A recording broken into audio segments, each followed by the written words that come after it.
जी, अस्सलाम वालेकुम, welcome back to new video. UK आपको स्टडी के लिए आना चाहिए 2024 में या नहीं? अगर आना है तो उसके लिए क्या आपको प्लानिंग करनी है? आने के क्या फ़ायदे हैं अगर आप यूके को सिलेक्ट करते हैं अदर कंट्रीज़ की, जिसमें यूएसए है, जिसमें कनाडा है, जिसमें ऑस्ट्रेलिया है? आपके लिए बेस्ट कंट्री कौन सा है या आप यूरोप को सिलेक्ट करते हैं? इस वीडियो में मैं इन सारी बातों पे अपने व्यूज़ बताने वाला हूँ, आपको वो सजेशंस देने वाला हूँ जो बहुत इंपॉर्टेंट है एक स्टूडेंट के लिए जो यूके की स्टडी जो है वो प्लान कर रहा है 2024 में। Should you come to UK, show me the money and I will give you visa. UK ने रूल्स चेंज किए हैं, हर कंट्री अपने इमिग्रेशन रूल्स चेंज करता है। यूके की हवा जरा ज्यादा उड़ती है। पीएसडब्ल्यू के हवाले से काफी ज्यादा खबरें आ रही थी, तो वो कौन से ऐसे लॉजिकल स्टेप्स लेने हैं जिससे आपका यूके का डिसीजन बहुत अच्छा हो सकता है। Decide the UK location, look for the available universities in that area, search about that universities का फिर फी को देखें और अपना बजट देखें। राइट स्टूडेंट वीजा, अपना कंसल्टेंट देखें। पीएसडब्ल्यू के बाद आपके पास अपॉर्चुनिटीज हैं।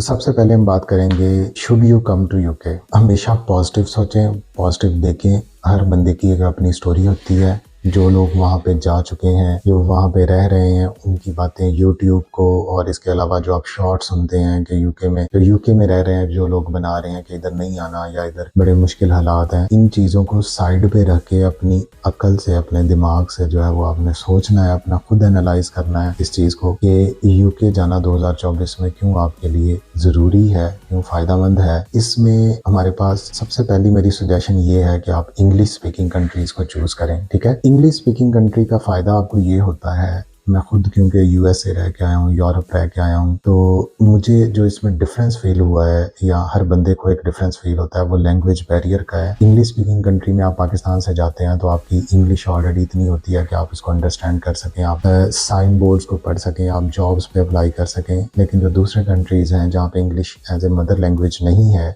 तो वहाँ पे आपको एक लैंग्वेज बैरियर बहुत ज़्यादा आता है। आप और जॉब्स ढूंढने जाते हैं तो वो उन लोगों को आपकी समझ नहीं आती, आपको उनकी समझ नहीं आती, तो why they will employ you. अब हमारे पास अगर इंग्लिश स्पीकिंग कंट्री की बात करें तो उसमें 4 ऑप्शंस माइंड में आती हैं, जिसमें फर्स्ट पे आई कैन से कि ऑस्ट्रेलिया आप रखें। ऑस्ट्रेलिया में लेकिन प्रॉब्लम इस टाइम पे ये चल रही है कि उनका डाउनफॉल जा रहा है। इमिग्रेशन एक्ट के तहत आपके वीज़े ठक ठक रिजेक्ट। जो ऑस्ट्रेलिया ने मौज करवानी थी, जिन बच्चों को जो जाने थे, वो ऑलरेडी वहाँ पे जा चुके हैं। अब उसके बाद कनाडा आता है। कनाडा ने अपना बजट इतना ज़्यादा कर दिया है, अपनी बैंक स्टेटमेंट, अपनी फीसें इतनी ज़्यादा बढ़ा दी हैं कि जो एक गरीब बच्चा जो अपनी ज़मीन बेच के, प्लॉट बेच के या माँ का जेवर बेच के पहुँचने की कोशिशों में था, उसका भी गला। तीसरे नंबर पे यूएसए आ जाता है, जो वर्ल्ड सुपर पावर है। वो कॉम्पिटेंट लोगों को पसंद करता है, जो नैले दहले या तो इंटरव्यू तक ही नहीं पहुंचते क्योंकि अपॉइंटमेंट को एक साल का वेटिंग टाइम है, और अगर पहुंच जाते हैं तो इंटरव्यू पे ही जो काउंसलर है वो उनकी जो है वो असेसमेंट करके उनको वहीं पे।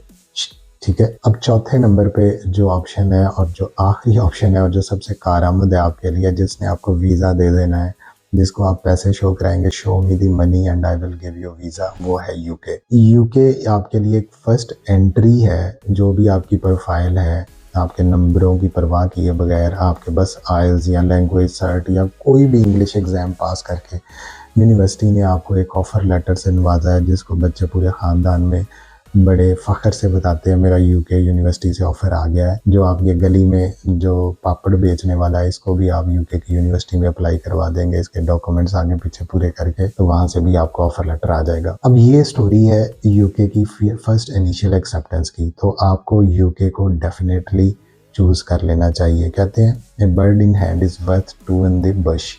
तो जो हाथ में है वो बेहतर है बजाय इसके कि जहाँ पे अप्रोच ना हो सके। मैं हमेशा कहता हूँ कि ना पहुंचने से, देर से पहुंचना, या जो मंजिल आपके पास है वहां पे पहुंचना ज़्यादा बेहतर है। तो अब यूके के हवाले से जो दूसरा खौफ बच्चों में शुरू हो जाता है कि जी यूके ने रूल्स चेंज किए। हर कंट्री अपने इमिग्रेशन रूल्स चेंज करता है। यूके की हवा ज़रा ज़्यादा उड़ती है। ठीक है, यूके ने बहुत ज़्यादा डिपेंडेंट्स को अलाउ कर दिया। फिर यूके ने ये कहा कि आप शादियाँ यहाँ से करके, फेक मैरिजेस करके, आप अपनी इनकम शो करवा के जो है वो अपने पार्टनर्स को बुला लेते हैं। हेल्थ केयर वर्कर वीज़े पे अगर 1 लाख बंदा गया तो 1,20,000 उसके साथ उसके डिपेंडेंट्स गए हैं।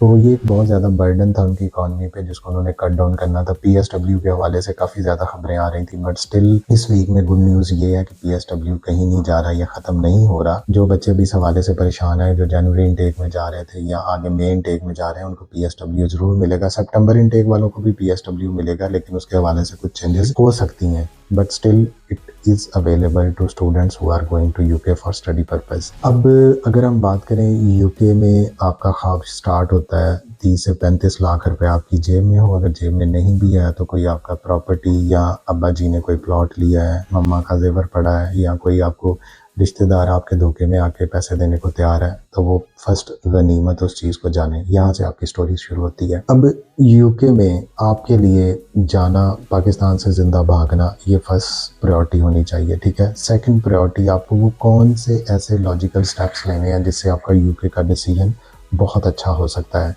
ठीक है। उसमें फर्स्ट आपको फर्स्ट स्टेप, ये मेरी 7 सजेशन, क्योंकि टॉप 7 चैनल का नाम है, तो हर चीज़ जो है वो मेरी घूम घुमा के 7 के इर्द गिर्द घूमती है, 7 चक्कर। तो ये 7 सजेशंस मैं आपको दे रहा हूँ जिनको आपने सोचना है, जिनको देखना है, फिर आप यूके में बड़ा इजीली सेटल हो सकते हैं। First thing, why you are coming to UK. आप अपने आप को समझे, आप यूके क्यों जा रहे हैं। आप पढ़ने के लिए जा रहे हैं या वर्क करने के लिए जा रहे हैं। पढ़ने के लिए मैं उन बच्चों का कह सकता हूँ जिनकी ऑलरेडी क्रेडेंशियल्स जिनके अच्छे हैं, जिनके स्टडी गैप नहीं है, स्टडी उनकी सीजीपीए अच्छी है, वो पहले से उनका पढ़ने का माइंड था। और वर्क के लिए मैं उनको कह सकता हूँ जो कहते हैं कि बस यहाँ पे तो गुजारा नहीं होता, मेरी एवरेज सी सीजीपीए, मैंने रो धो के डिग्री पास आउट की है, अब मैं वहाँ पे जाके बस मैंने काम ढूंढना है, मैंने टैक्सी चलानी है, मैंने फूड का काम करना है, मैंने लेबर का काम करना है, मैंने सिक्योरिटी गार्ड लगना है, वट एवर, जो उनके ख्वाब, छोटे छोटे ख्वाब देखते हैं ना, तो वहीं पे रह जाते हैं। अब दूसरा, जो सबसे आपने पहले अपना मोटिव डिसाइड कर लिया कि हाँ मेरे पास इतने फाइनेंशियल मीन्स हैं कि मैंने अपनी स्टडी पे फोकस करना है, या मैंने बस स्टडी एक बहाना है, वहाँ पे पहुँच के काम करना है। सेकंड सजेशन कि डिसाइड दी यूके लोकेशन। यूके की लोकेशन आपको बहुत मैटर करती है कि आप किस एरिया में जा रहे हैं। आप लंदन में जा रहे हैं, आप स्कॉटलैंड में जा रहे हैं, आप मैनचेस्टर में जा रहे हैं, आप बर्मिंघम में जा रहे हैं, आप लीड्स में जा रहे हैं, तो इस एरिया, इस लोकेशन को आपने फर्स्ट पहले डिसाइड करना है। आपका जानने वाला, आपका पप्पी का बेटा कहाँ पे है, आपका दोस्त कहाँ पे है, आपका वो जिगरी कहाँ पे है, वो मुनाफिक दोस्त कहाँ पे है जो आपको लारा तो लगाएगा, लेकिन जब आप उसके पास पहुंच जाएंगे तो वो कहेगा यार मैं इधर नहीं हूँ। ऐसे दोस्त होते हैं ना, जब भी उनको फ़ोन कर लो, पूछ लो मैं या तेरे शहर हूँ, यार मैं तो पिंड गया, मैं तो इतने गया। तो ये आपने सबसे पहले डिसाइड करना है कि आपने किसके पास जाना है, कौन सी लोकेशन है। तो फिर उसके बाद थर्ड स्टेप पे जो आपकी सजेशन है, look for the available universities in that area. अब जो शहर आपने डिसाइड किया, आपने मैनचेस्टर डिसाइड किया, आपने बर्मिंघम डिसाइड किया, आपने लंदन डिसाइड किया, अब उसमें जो यूनिवर्सिटीज़ हैं उस शहर में, उन सबको शॉर्ट लिस्ट करें, ठीक है। अब यूनिवर्सिटीज़ आपने देख लिया कि यहाँ पे मेरा दोस्त रहता है, गूगल मैप्स पे आप सड़कों पे भी फिर सकते हैं, आप गलियों में फिर सकते हैं, आप देख सकते हैं कैसा वो एरिया है, उस एरिया में दुकान कहाँ पे है, मस्जिद कहाँ पे है। चौथी चीज़ जो है वो मेरी suggestion, search about that university. उस यूनिवर्सिटी के बारे में सारा कुछ सर्च करें, उसके कैंपस कौन कौन से हैं, क्या एक ही कैंपस है, फैसिलिटीज़ क्या हैं, क्या यूनिवर्सिटी अकोमोडेशन प्रोवाइड करती है, यूनिवर्सिटी की फिर जो है वो बस रूट्स कौन से हैं, क्या यूनिवर्सिटी में जो है वो क्लासेस की टाइमिंग क्या है, वट एवर, जो कुछ भी। आप यूनिवर्सिटी की वेबसाइट को पूरा आपने जो है वो गौर से पढ़ना है, जिस तरह आप जो है वो शाम को बैठ के अपनी फेसबुक या इंस्टाग्राम स्क्रॉल करते हैं, तो एक दिन आप अपनी यूनिवर्सिटी को स्क्रॉल कर लें। सजेशन नंबर 5, यूनिवर्सिटीज़ का फिर फ़ी को देखें और अपना बजट देखें। यूनिवर्सिटी की क्या फ़ी आपकी रेंज में है, ये तो नहीं यूनिवर्सिटी 25,000 पाउंड ले रही है और आपकी जेब में जो है वो सिर्फ 5,000 पाउंड है।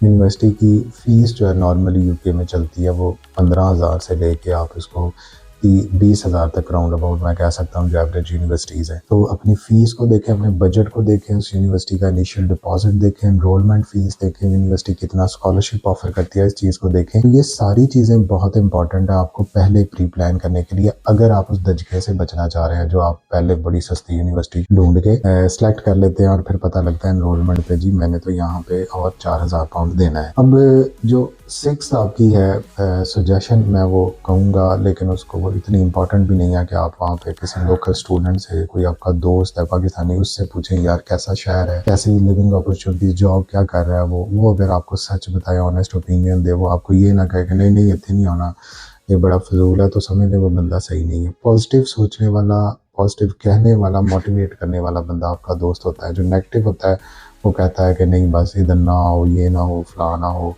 देखिए मेहनत के आगे आपको कोई चीज़ नहीं टिकती। आप इंडिविजुअल हैं तो आपको काफ़ी ज़्यादा जो है वो 2 साल के लिए मेहनत है कर भी लोगे कि मौत पै जानी अगर 2 साल उम्मीदियाँ रोटियाँ चोपड़ियाँ रोटियाँ नहीं लभियाँ थे।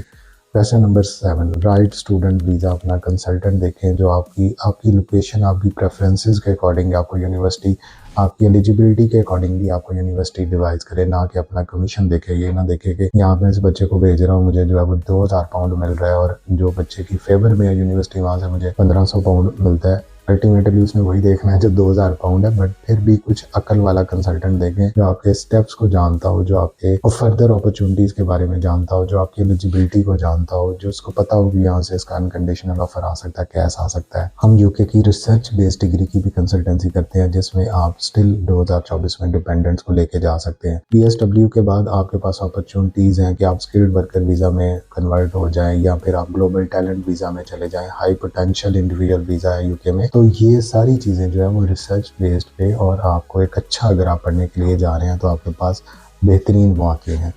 यूके को अपनी डेस्टिनेशन सेलेक्ट करें, बिला खौफ सेलेक्ट करें, इसके लिए मेहनत करें, इसके लिए एफर्ट करें, प्रॉपर वे में स्मार्ट मूव अपनी जो है वो करें। ये ना हो मेहनत से ज़्यादा स्मार्ट मेहनत ज़्यादा इंपॉर्टेंट होती है। ठीक है, यूके चले जाएं, उसके बाद अगली की बाद में सोचेंगे कि वहाँ से यूरोप जाना है, वहाँ से USA जाना है, वहाँ से कनाडा जाना है या ऑस्ट्रेलिया जाना है। बच्चे पाकिस्तान के अपने घर चों बाहर निकले नहीं होंगे, गल करते जी सर मैं यूके चला, उतों मैं अगे इधर चल जाना है। तो भाई खुदा के बंदे पहले वहाँ पे पहुँच जाओ जो आपकी फर्स्ट डेस्टिनेशन है, उधर जाके अपने पैर जमा लो, उसके बाद अगले की जहाँ मर्जी जाओ। ठीक है, मेरी तरफ से टट्टे खूब लो जाओ। Okay, thank you so much.